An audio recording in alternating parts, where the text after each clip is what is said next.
Ahibati fillah, afani Allahu wa iyyakum wa baraka fikum. Para jamaah sekalian, jamaah Masjid Utsman bin Affan yang saya cintai karena Allah, semoga Allah Subhanahu wa taala selalu memberikan afiat dan keberkahannya kepada kita seluruhnya. Pada kesempatan kali ini kita membahas bab yang baru, yaitu bab yang ke-50. Bab qaulillahi ta'ala, falamma atahuma salihan ja'ala lahu syuraka'a fima atahuma al-ayat. Bismillah. Qala al-mu'allif rahimahullahu ta'ala, bab ke-50. Bab ke-50, memberi nama yang diperhambakan kepada selain Allah. Firman Allah Subhanahu wa ta'ala, falamma atahuma salihan ja'ala lahu syuraka'a fima atahuma fata'ala Allahu amma yusyrikun. Artinya, tatkala Allah memberi kepada keduanya seorang anak yang sempurna, maka keduanya menjadikan sekutu bagi Allah terhadap anak yang telah dianugerahkannya kepada keduanya itu. Maka maha tinggi Allah dari apa yang mereka persekutukan. Al-A'raf ayat 190. Baik, bismillah. Para ikhwan yang dirahmati oleh Allah Subhanahu wa taala, ini adalah ayat yang dibawakan oleh penulis di dalam bab ini, yaitu pada surat Al-A'raf ayat 190. Surat Al-A'raf ayat 190. Kalau kita baca dari awal ayat sampai akhir ayat, maka kita akan lebih dapat kejelasan. Saya bacakan dari awal ayat sampai akhir ayat, yaitu huwallazi khalaqakum min nafsin wahidah. Dialah Allah Subhanahu wa taala yang telah menciptakan kalian dari satu jiwa.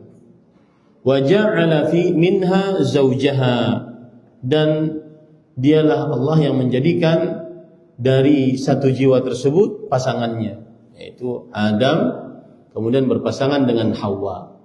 Liyaskuna ilaiha, agar Nabi Adam merasa tenang dengannya atau kepadanya, yaitu kepada Hawa alaihissalam.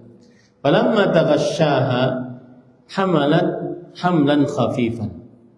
Ketika Nabi Adam alaihissalam menjimak, menghubungi, menggauli Hawa alaihissalam, maka Hawa pun hamil.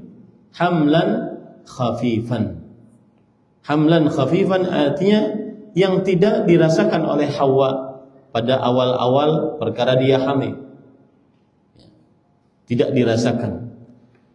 Famarrat bihi, maka kemudian terus seperti itu Hawa alaihissalam dalam keadaan hamil, mengandung.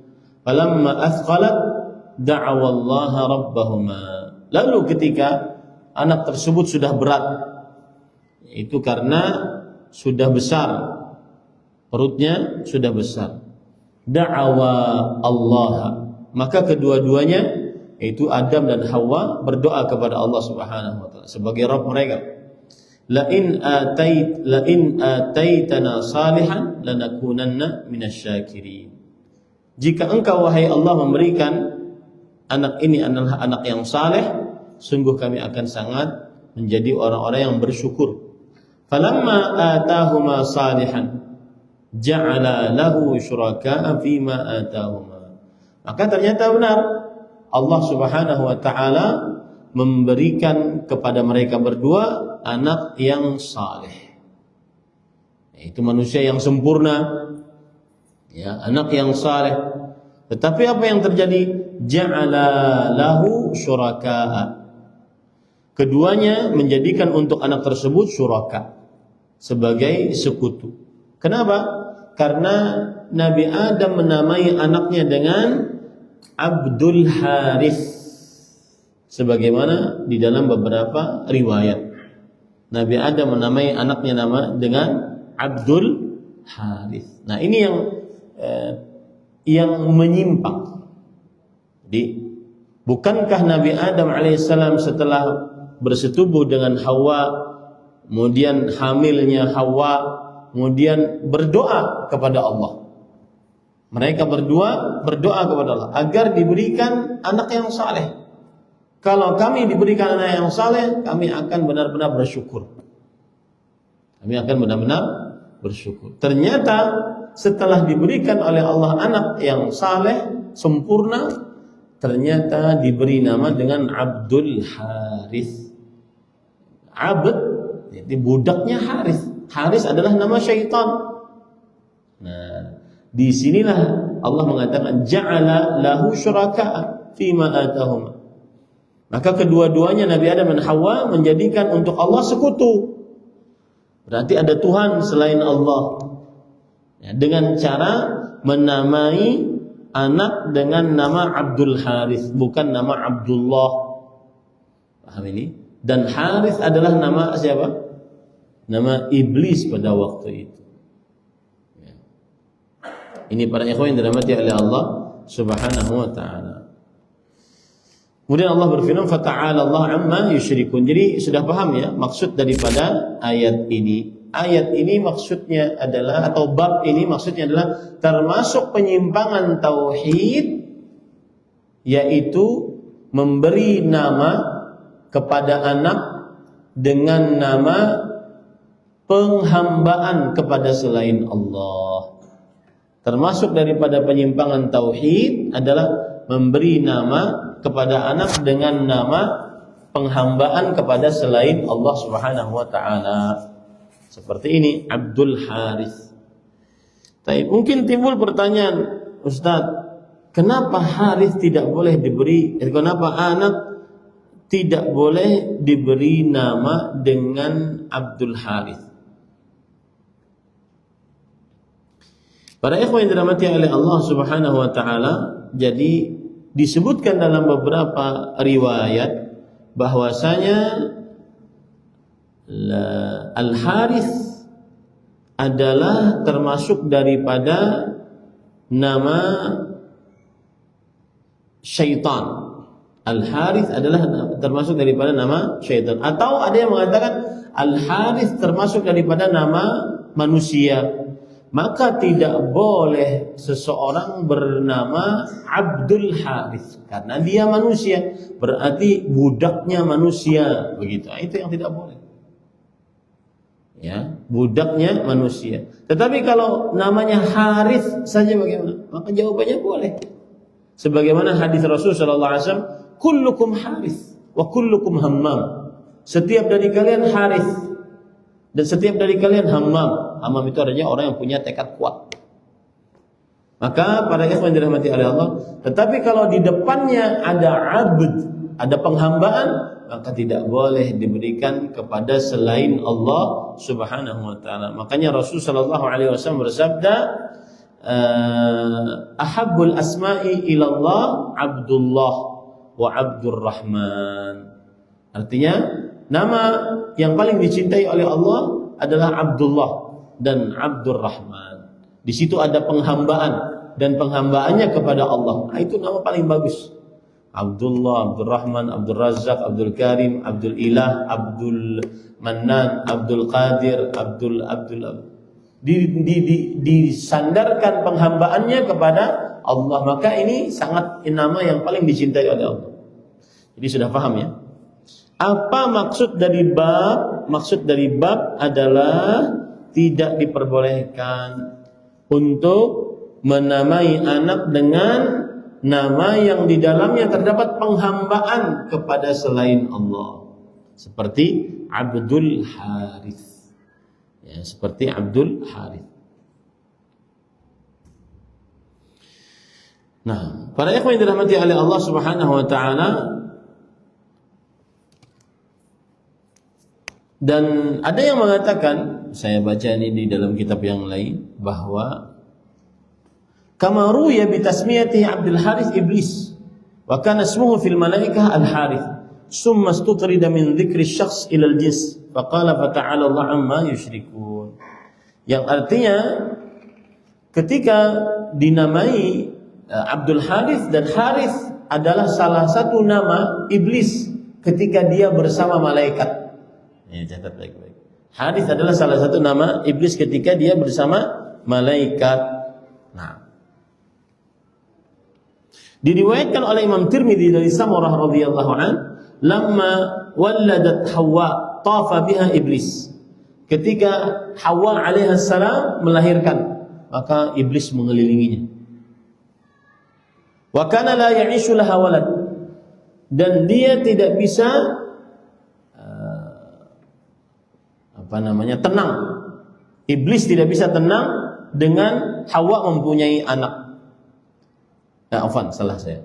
Wa kana la ya'ishu laha walad, dan ternyata Hawa sering sekali hamil melahirkan tapi meninggal. Hamil melahirkan meninggal. Hamil melahirkan meninggal.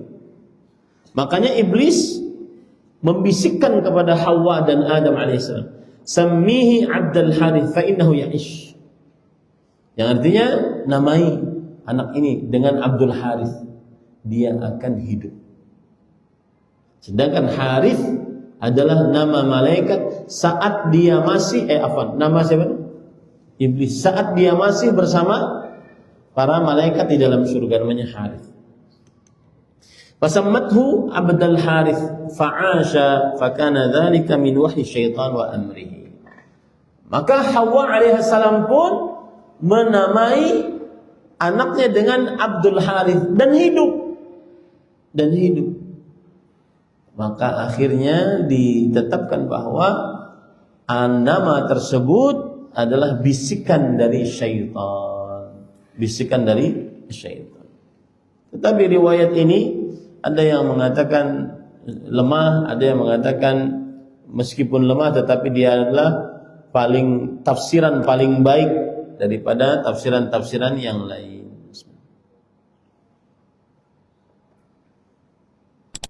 Bisa dipahami ya? Jadi ceritanya Nabi Adam saat sendirian diberi pasangan oleh Allah Hawa. Hawa bergaul dengan Nabi Adam mendapatkan anak. Tetapi anaknya kemudian sering sekali meninggal, lahir meninggal. Makanya syaitan, iblis membisikkan kepada Hawa agar diberi nama Abdul Harith. Sedangkan nama untuk anak yang di dalamnya terdapat penghambaan tidak boleh diberikan kecuali hanya kepada Allah Subhanahu wa taala. Nah, ini yang dicela oleh Allah Subhanahu wa taala. Nah, mudah-mudahan bisa dimaklumi ya. Penulis berkata, qala Ibnu Hazm rahimahullah, ittafaqu ala tahrimi kulli ismin mu'abbadin li ghairillah, ka'abdi Umar wa 'abdil Ka'bah wa ma ashbaha dhalik, hasha 'Abdul Muttalib. Wa 'an Ibn Abbas radhiyallahu anhu fil ayah qala, lamma taghashaha Adam hamalat فآتاهما إبليس فقال إني صاحبكما الذي أخرجتكما من الجنة لتطيعاني أو لأجعلن له قرني أيل فيخرج من بطنك فيشقه ولا أفعلن يخوفهما سمياه عبد الحارث فأبي أن يطيعاه فخرج ميتا ثم حملت فأتاهما فقال مثل قوله فأبي أن يطيعاه ثم حملت فأتاهما فذكر لهما فأدركهما حب الولد فسمياه عبد الحارث فذلك قوله تعالى جعل له شركاء فيما آتاهما. رواه ابن أبي حاتم وله بسند صحيح عن قتادة رحمه الله قال شركاء في طاعته ولم يكن في عبادته. وله بسند صحيح عن مجاهد في قوله تعالى لئن آتيتنا صالحا قال أشفق ألا يكون إنسانا وذكر معناه عن الحسن وسعيد وغيرهما. نعم.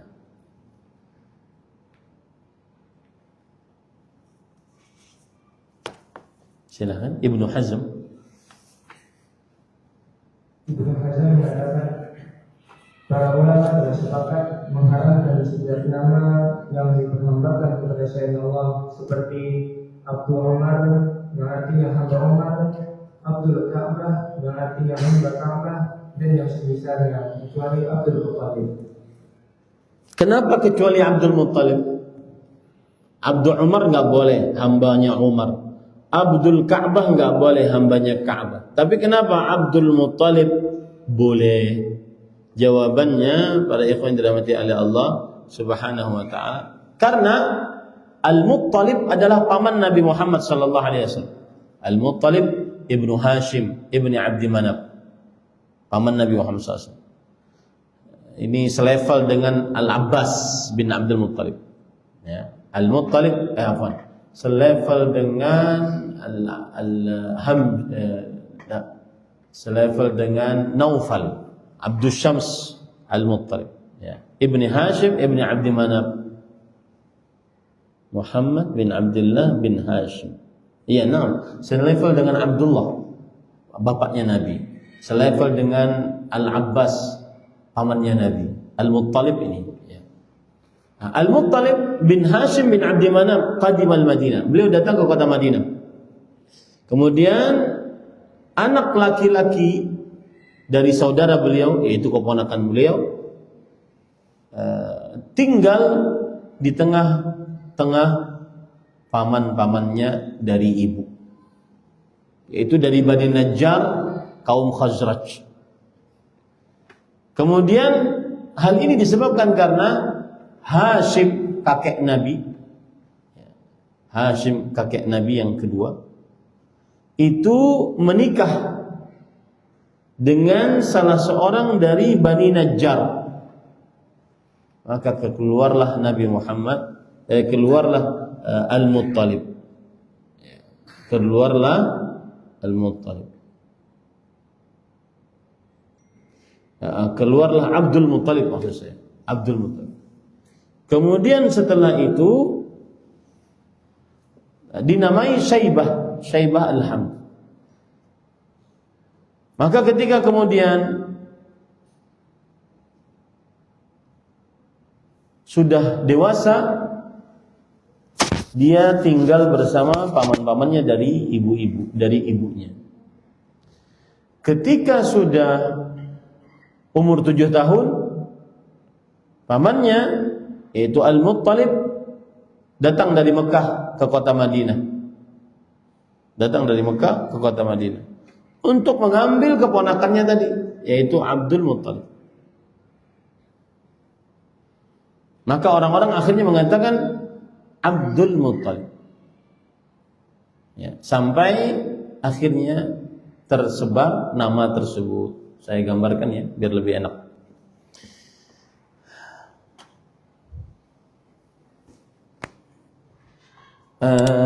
Kita berbicara dulu tentang nasab orang Quraisy. Orang Quraisy itu nasabnya adalah yaitu terlalu tinggi Quraisy. Jadi dari mulai Hashim bin Abdi Manaf bin Qusay bin Kilab, Hashim bin Abdi Manaf bin Qusay. Jadi Qusay saja. Ya.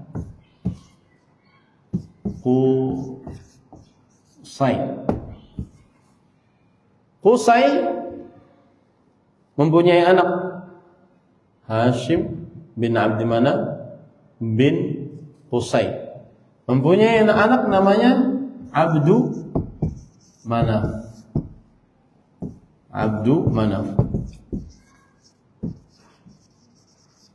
Abdu Manaf mempunyai anak namanya Hashim.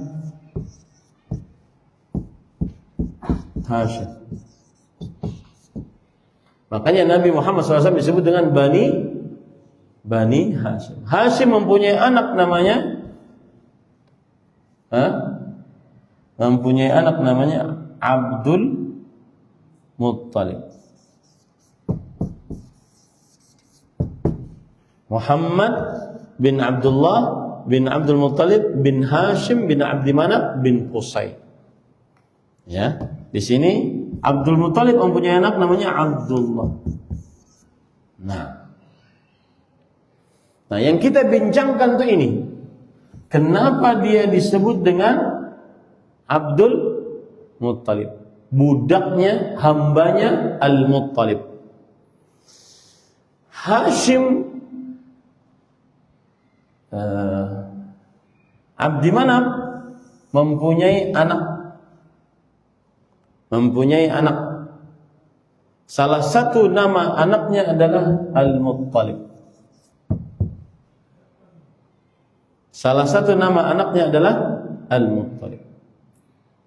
Hashim ini nikah dengan seorang perempuan, kalau tidak salah namanya Atikah.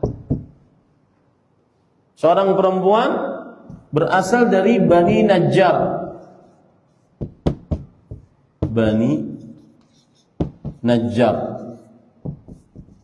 Di mana? Di Madinah. Jadi sebenarnya dari dulu memang apa? Nabi Muhammad SAW itu ada hubungan dengan kota apa? Madinah. Nah, dari pernikahan Hashim dan Atikah keluarlah ini. Keluarlah Abdul Muttalib. Namanya awalnya adalah Syaibah. Kenapa? Karena di rambutnya ada uban. Masih bayi tapi sudah punya uban sebagai tanda lahir. Namanya Syaibah. Lalu kenapa disebut dengan Abdul Muttalib? Jadi begini ceritanya. Hashim pergi setelah menikahi Atikah pergi ke Syam, Palestina. Kemudian meninggal di Gaza, dikubur di situ. Siapa ini? Hashim. Tinggallah di sini Syaibah dengan ibunya dan paman-pamannya, yaitu saudari-saudarinya Atikah. Paham ya? Saudari-saudarinya Atikah. Nah, Abdul Manaf mempunyai anak Hashim, mempunyai anak juga namanya Al-Muttalib. Al-Muttalib tahu kalau Hashim menikah di kota Madinah dan punya anak, berarti ini hapus dulu, kita hapus dulu. Berarti ini orang apanya Abdul Muttalib?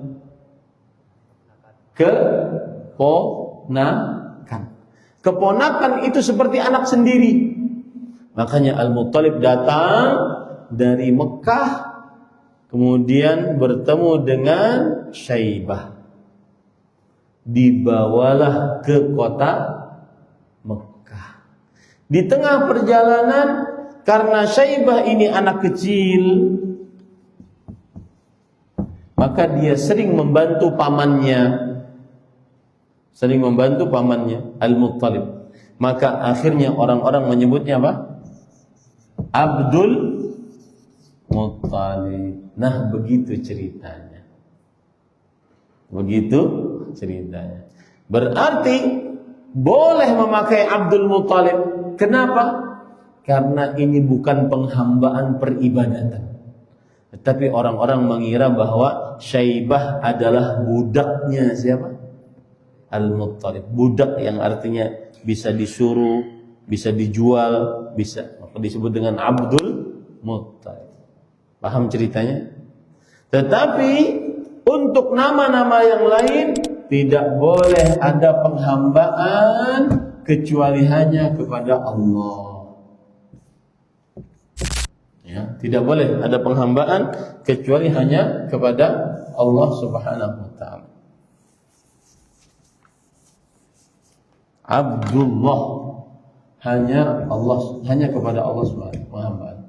Tidak boleh Abdul Quran, Abdul Umar, Abdul Abu Bakar, Abdul Muhammad, enggak boleh.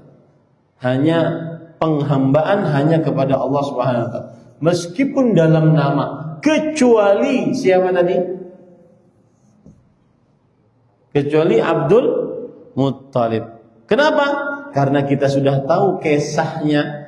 Ternyata Abdul Muttalib ini bukan penghambaan untuk apa? Bukan penghambaan untuk seseorang mendapatkan penghambaan ibadah, tetapi seperti budak yang layaknya diperjualbelikan. Padahal bukan budak juga, karena itu adalah siapanya beliau? Keponakan. Paham ini para ikhwah? Bisa dipahami enggak? Nah, itu kisah dari Abdul Muttalib. Berarti asal namanya Abdul Muttalib ini siapa? Syaibah. Nah, ini siapanya Nabi Abdul Muttalib ini? Hah? Kakek Nabi yang pertama. Muhammad bin Abdullah bin Abdul Muttalib. Nah, itu kisah tentang Abdul Muttalib, kakek Nabi yang pertama.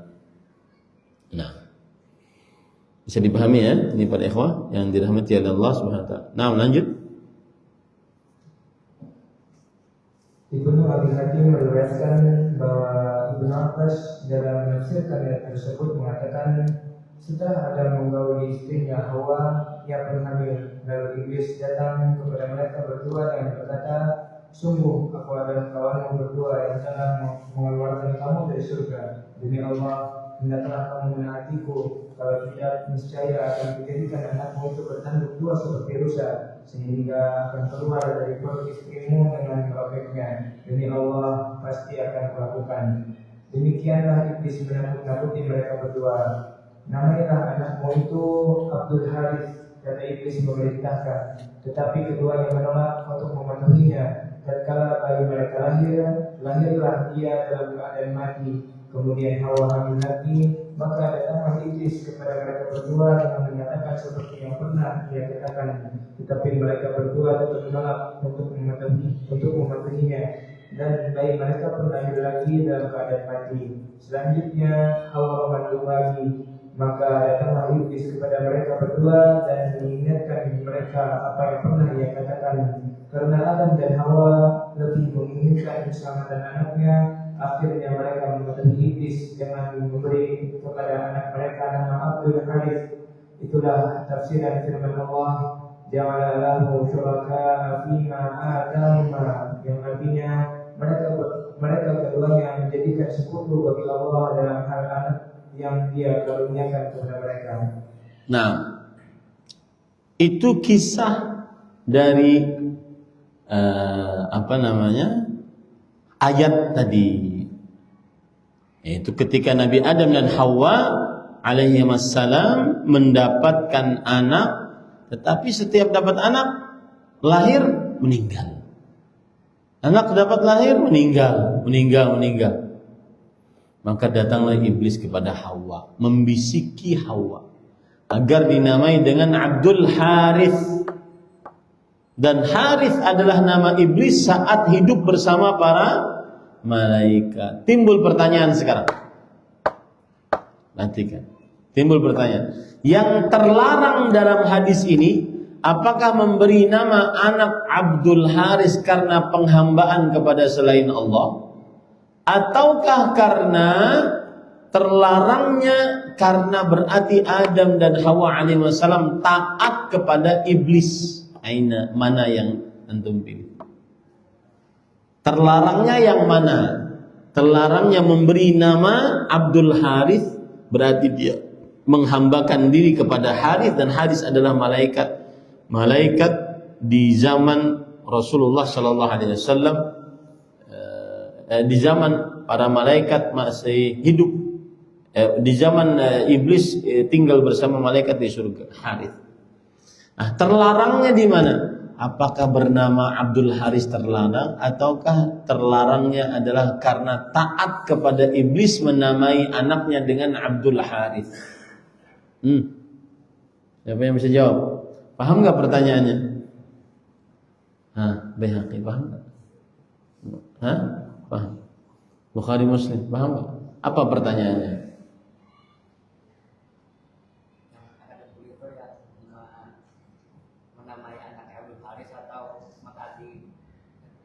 Bagus, berarti paham. Jawabannya belum menjelaskan. Pertanyaannya adalah, apakah yang tidak boleh itu menamai dengan nama Abdul Harith, ataukah yang tidak bolehnya karena taatnya kepada iblis untuk memberi nama anaknya dengan apa? Abdul Harith. Kenapa kira-kira Nabi Adam dan Hawa mau menamai anaknya dengan Abdul Harith? Supaya anaknya kada mati. Hah? Betul nggak? Supaya anaknya tidak mati. Nah, apa faedah antum ambil di sini? Kadang-kadang Pak, kita ini gara-gara anak, semua kita korbankan. Gara-gara apa? Anak. Makanya Rasulullah SAW mengatakan, Allah berfirman, innama amwalukum wa auladukum fitnah. Sesungguhnya harta kalian, anak kalian adalah ujian bagi kalian. Coba lihat Nabi Adam dan Hawa alaihissalam. Gara-gara anak melarang beliau untuk pergi ke masjid, gara-gara menginginkan anak, maksud saya, akhirnya mereka berdua taat kepada siapa? Iblis. Nah, apakah dikatakan mereka berdua taat kepada iblis? Maka jawabannya bukan taat, tetapi mereka takut mati lagi anaknya. Karena keinginan taat karena keinginan mendapatkan anak. Jadi bukan berarti mereka berdua taat kepada iblis, bukan, tetapi karena keinginan untuk mendapatkan anak. Nah, ini para ikhwan. Taib. Apa pelajaran-pelajaran yang kita bisa ambil dari bab ini? Yang pertama, keutamaan laki-laki di atas perempuan. Karena Allah Subhanahu wa taala menciptakan laki-laki terdahulu sebelum perempuan. Adam diciptakan oleh Allah sebelum Hawa alaihissalam. Kemudian yang kedua, keutamaan menikah daripada menjomblo. Keutamaan menikah daripada menjomblo.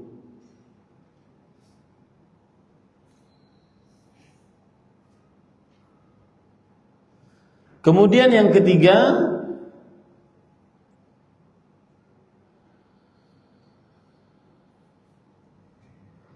keutamaan ibu dibandingkan ayah, karena saking besarnya perjuangan ibu melahirkan anak. Kemudian yang selanjutnya, termasuk kesyirikan adalah menghambakan nama kepada selain Allah Subhanahu wa taala. Menghambakan di dalam nama kepada selain Allah Subhanahu wa taala.